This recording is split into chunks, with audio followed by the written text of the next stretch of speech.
Zotë Shtuni, shumë faleminderit që jeni në këtë komunikim të drejtë për drejtë me ABC News. Kënaqësi. Përshëndetje, kënaqësia është ndërsjellë. Në fakt, gjithnjë më tepër po raportojmë për zhvillime në arenën ndërkombëtare, po përpiqemi të kuptojmë se cili do të jetë ndikimi i tyre në rajon.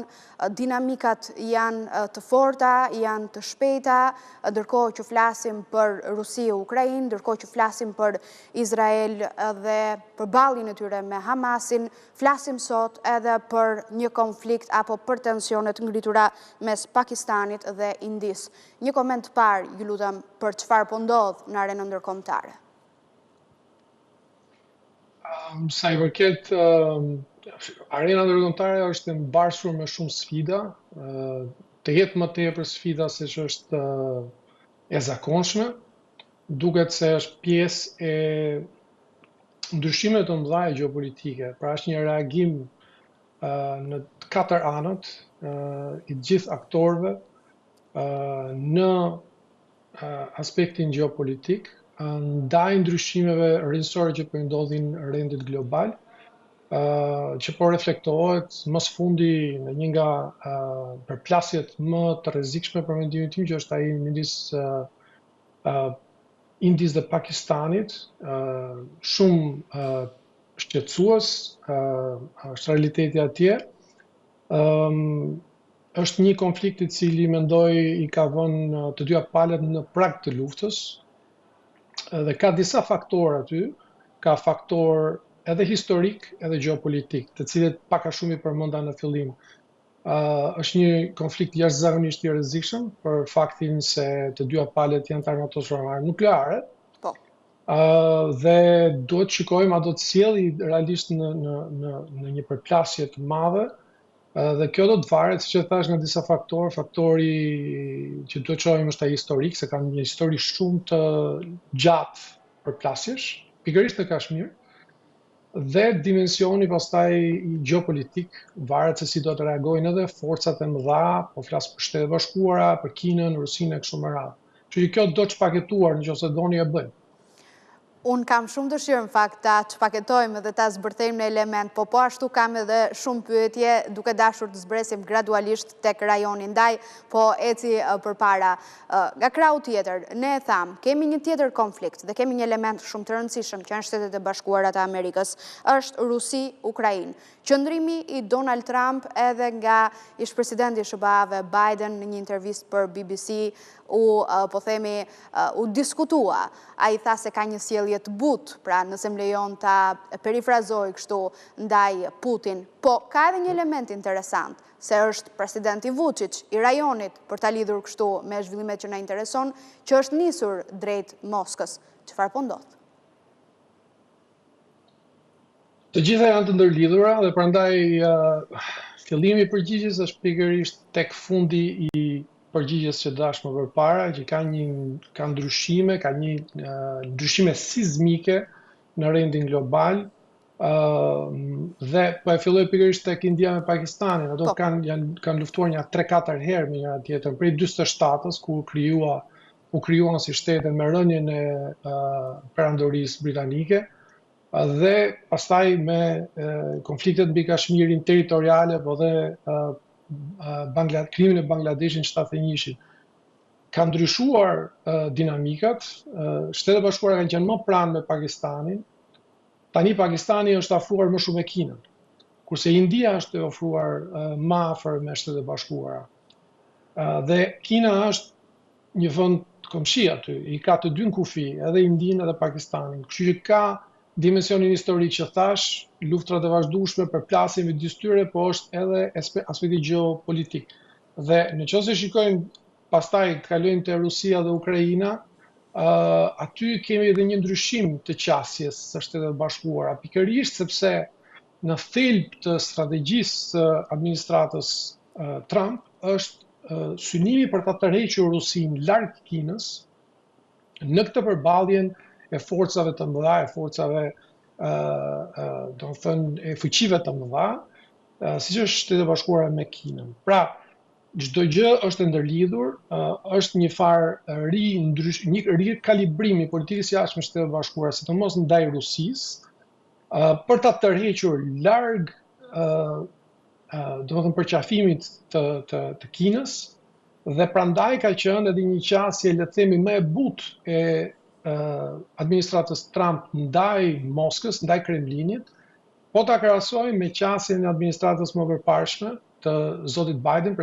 ish presidentit Biden, i cili ishte më i drejt për drejt në ndihmën që po i jepte Ukrainës dhe në presionin që po i ushtronte Rusisë. Por kanë kaluar më shumë se 3 vjet dhe qasja është ristrukturuar, është ripar. Madje edhe vetë administrata Trump, presidenti Trump, duket se është lodhur tashmë, sepse ka parë që nuk ka një qasje të sinqert nga ana e Putinit. Ukraina po ashtu ka qenë kokëfort në pozicionin e saj dhe kjo justifikohet sepse është një vend i cili ka humbur territor. Dhe prandaj kemi parë një qasje ditë të fundit mbas kalimit të 100 ditorëshit të parë të administratës Trump dhe me thënë të drejtën dështimit për të arritur paqen që ai në fakt kërkonte ta bënte shumë më shpejt. Dhe do të ketë një tërheqje të Shtetet Bashkuara nga roli i mediatorit në një rol tjetër, i cili është roli i atij që është i gatshëm të ndihmojë nëse palët kërkojnë ndihmë për të arritur paqen, për të ardhur me një plan të tyre se si mund të arrihet paqja dhe jo për të imponuar një plan i cili në fakt u dha, po sa duket nuk e kanë parë palët si diçka që mund zbatohej. Kështu që më e rëndësishme këtu është që Europa duhet të luajë një rol më të fortë. Sepse tani i ka ngelur patatja e nxehtë në dorë, po flas për Bashkimin Evropian, i cili duhet të ketë një qendrim më të unifikuar, më të qartë, më drejt për drejt dhe duhet të armatoset, sepse është përpara një fakti të kryer. Domethënë Shtetet Bashkuara tashmë kanë një qasje më të tërhequr, që do të thotë se Shtetet e Bashkimit Evropian, antarët NATO-s, do të marrin më shumë përgjegjësi për mbrojtjen e tyre. Si mund ta bëjnë këtë gjë? Po të shikojmë raportin e fundit të NATO-s, të sekretarit përgjithshëm të NATO-s, që u botua pak kohë më përpara, shikojmë se akoma janë nga 32 vende që janë antarët të NATO-s, vetëm 22 janë ato që e plotësojnë, e përmbushin shpenzime për 2% të GDP-s, të prodhimit brendshëm bruto, për arsye ushtarake. Kjo nuk është më e pranueshme kur edhe vetë Mark Rutte, sekretari i përgjithshëm, e ka thënë qartë, duke mbështetur atë që kërkon presidenti Trump, që shpenzimet ushtarake duhet të arrijnë në nivelin e 5%, sepse jemi në një situatë lufte. Dhe Europa duhet të japi sinjalin që është duke lexuar qartë situatën, edhe të gjithë këto konflagrimet, përplasjet në rendin në nivel global, për që në me gatshme për të reaguar, sepse kjo ndikon edhe në Ballkan. Dhe, së fundmi, Europa vërtet i ka dërguar mesazhe Beogradit në mënyrë të vazhdueshme pas trazimit të jetës politike dhe shoqërore aty për shkak të protestave, po Vučić ka thënë se unë dua dhe partnerë të tjerë alternativ dhe është nisur drejt Moskës. Sa e rrezikshme është kjo për rajonin? Po. Kjo ndërlidhet pikërisht me atë që thash më përpara, se nuhatet një farë dobësie nga Bashkimi Evropian dhe tërheqja e Shtetet Bashkuara lexohet si një farë mënyre, një farë hapësire për Vučićin që të filloj përsëri të miel disa lop, që e kanë zakon. Dhe shiko, kjo vizita që do të bëj Vučić, që po e bën Vučić në Moskë, ka disa dimensione. Do të thënë, e para është për konsum publik, nuk diskutohet, gjithmonë është për konsum publik, për votuesit e tij, për mbështetësit e tij dhe për ata që e kundërshtojnë. Për të treguar që është lider sovran, nuk pyet njeri, është i fortë, nuk është se i intereson shumë çfarë thotë Brukseli e kështu me radhë. Dhe kjo rezonon me një fetë të caktuar të elektoratit atje, që janë shumë nacionalistë dhe kërkojnë që të kenë një qasje, jemi neve, ne nuk pyesim kush na thotë çfarë duhet bëjmë, ne vendosim vetë. Dimensioni tjetër është ripërforcimi, qasja e Vučićit ndaj Moskës, pra ripërforcimi që ai kërkon të bëjë raporteve me Moskën, për cilat ishte një farë mënyrë shumë e ndrojtur gjatë administratës Bidenit, sepse i ka parë linjat e kuqe, vijat e kuqe që janë vënë. Tashmë ato linjat kuqe nuk ekzistojnë më, sepse ka ndodhur rikalibrimi që e thamë, i administratës Trump ndaj Rusisë. Kështu që ai edhe e lexon këtë si një mundësi për të përqafuar më fort Putinin. Po ashtu është dimensioni tretë, që është ushtrimi i presionit ndaj Bashkimit Evropian, duke përdorur Rusinë si kundërpeshë. E thash pra që ai nuhat dobësinë, e përdor dobësinë, kjo nuk është diçka e pazakontë, është pjesë e strategjisë së Vučić, gjithmonë kërkon të faktorizojë veten si lider që pozicionohet për ta reklamuar Serbinë si një vend që ka shumë opsione. Që Serbia nuk është një vend i vogël, është një vend i fuqishëm, ka influencë, dhe jo vetëm rajonale, por influencë më të gjerë, pra botërore. Dhe është edhe tensionet e vazhdueshme në Bosnjë, ai mundohet pikërisht i përdori, duke intensifikuar në një farë mënyre edhe levën që e përdor atje, që është leva Dodik. Dhe sa kohë që ka tensione në Ballkan, në Bosnjë, ai portretizon veten e tij si adresa e vetme ku mund të shkohet për të paqtuar situatën në rajon, në Ballkan.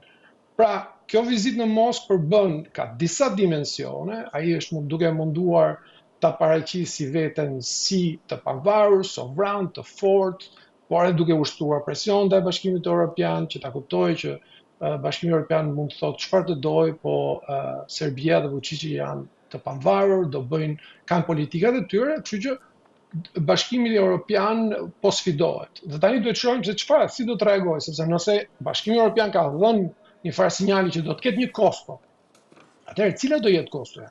A do ketë vërtet kosto? Dhe është një pozitë vështirë Bashkimi Evropian, sepse ke edhe zotin Fico të Slovakisë, i cili po ashtu duket se ka pohuar se do të vizitoj Moskën për këto festime që ka vajtuar edhe Vučić. Pra duhet të presim, po situata është